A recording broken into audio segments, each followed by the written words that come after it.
What's up, guys? All right, it is Wednesday evening.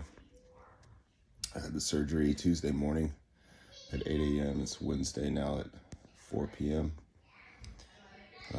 Just want to kind of recap the last day or so after surgery. So,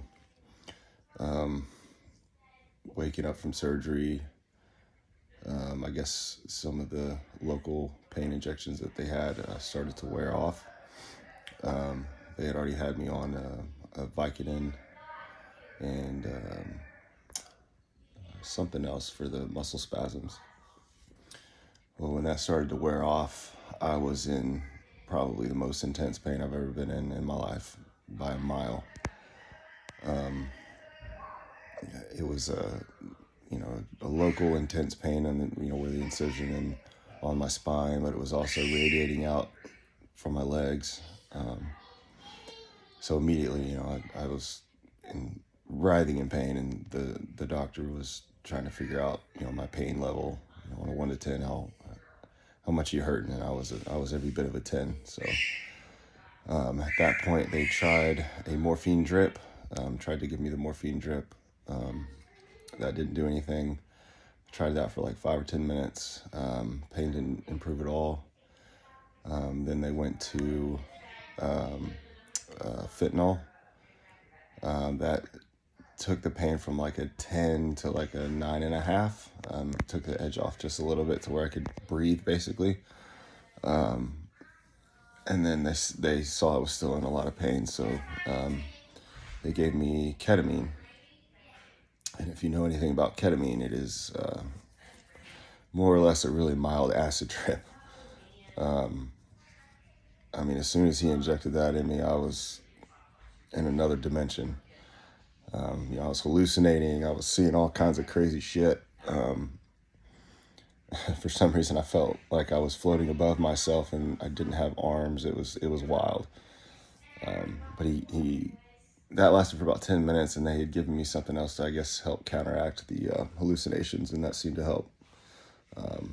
But after that, I was good. I was relaxed enough, and my muscle spasms stopped enough to where I could lay comfortably, and whatever they gave me after the ketamine pretty much knocked me out. So I was in and out of sleeping consciousness for the remainder of the evening.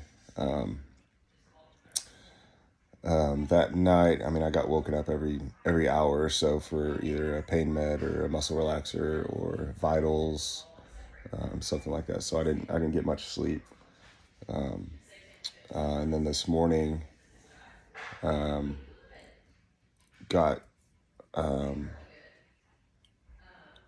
out of the morphine drip, or the morphine pump. So once we were off of that, I was like, I want to start weaning stuff off so I can get out of here. So we stopped that and then switched to more oral pain medicine. I was on Oxy and Toradol, which seemed to help. The Toradol was through IV, so that relief is almost instant.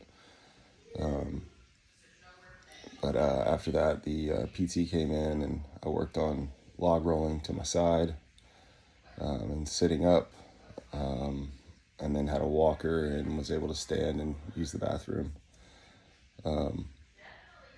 Standing and sitting is by far the worst. Anytime that my erectors along my spine fire to keep my spine upright, it's excruciating. It doesn't matter if I'm on pain medicine or not, it's pretty excruciating. So the little bit of time that I'm sitting to standing is pretty bad. So that's been the worst part so far, other than just being uncomfortable. You can't really find a comfortable spot, you can't really sleep. But just the pain of getting up and sitting up and using any kind of core muscle is pretty excruciating. So I think if I was to guess, I would say my pain after surgery and the fact that it was not being helped by the morphine drip maybe had to do with me not cycling off of my pain medicine for long enough before the surgery. I cycled off of it for like about a week, and I'm just kind of reading it may take a couple weeks to get out of your system. So I'm guessing maybe that's why I had such intense pain after the surgery. So, but this is day 2. I'm back home. They just discharged me today about noon. And now it's just rest up, stay on your pain regimen, get up and walk around as much as possible, and just make it to the next day. So that's where I'm at.